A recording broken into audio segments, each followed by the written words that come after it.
Nous senkaenyeya le yodo metanga le doji nous senka konenyeya nous senkaenyeya le yodo metanga le doji.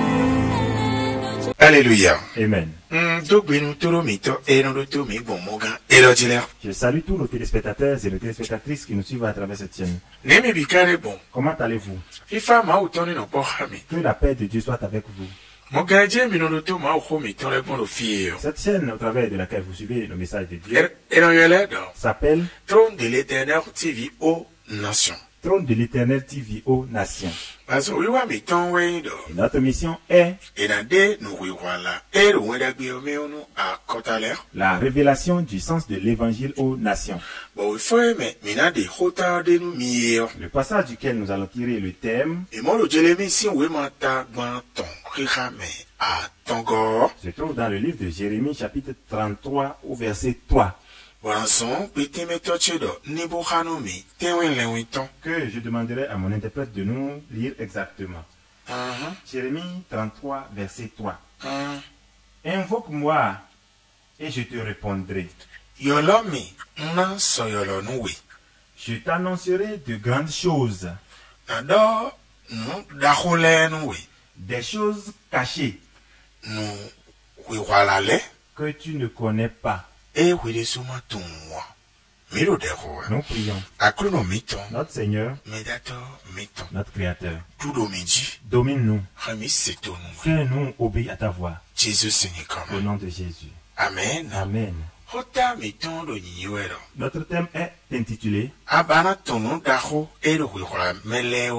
Veux-tu avoir la connaissance des grandes choses? Amen. Amen. Je voudrais encore répéter pour vous. Notre thème est intitulé Veux-tu avoir la connaissance des grandes choses? Si tu dis oui, je vais te dire, voilà les comportements à adopter. C'est que invoque l'Éternel. Il te répondra. C'est lui qui annonce les grandes choses qui sont cachées. Voyez-vous, dans certains passages, j'ai eu à dire que c'est ce que Dieu a établi sur chacun comme métier de sa vie qui est primordial. Et les activités secondaires s'y ajoutent. Si beaucoup de personnes peuvent comprendre que si je vais connaître des grandes choses qui sont cachées, des grandes choses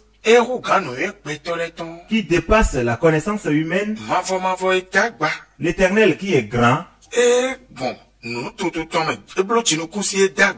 par sa connaissance, il a créé le ciel qui est très grand. Et par sa connaissance, il a créé la terre qui est si grande.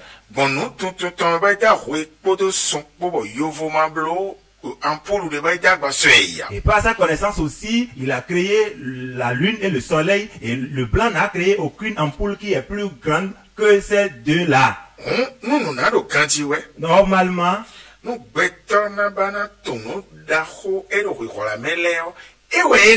si l'homme cherche à connaître les choses cachées, c'est vers lui qu'il devrait se diriger. Mais cette chose est restée cachée devant nous. Et c'est Dieu qui a adressé cette parole à Jérémie, qui est son serviteur en disant, invoque-moi, je te répondrai. Je t'annoncerai de grandes choses. Des choses cachées que tu ne connais pas. Voyez-vous comment les hommes taillent d'importance à l'école. Et ils y inscrivent leurs enfants qui courent chaque jour pour être intellectuels. Mais pourquoi l'homme ne se dirige pas vers Dieu? L'invocation de Dieu Ce que cela demande. Matthieu chapitre 6 par exemple. Verset 6 au verset 8 dit: en voulant prier, entre dans ta chambre, ferme ta porte, parle à ton père dans le secret. Lui qui écoute dans le secret, il va te donner la solution. Si nous nous arrêtons au 6e verset et qu'on ne va pas à 7 jusqu'au 8, pourquoi la chose n'amène pas l'homme à aller poser des questions à Dieu sur sa vie? Vous voyez les lieux par où nous courons pour aller demander l'origine de notre vie. Nos ancêtres ont tellement couru, voilà la manière dont ils ont fini. Nos parents aussi. Et nous aussi, nous commençons à tisser la nouvelle corde sur l'ancienne. Et tel que ce que Dieu est en train de dire, nous le négligeons. L'esprit de négligence sort des vies.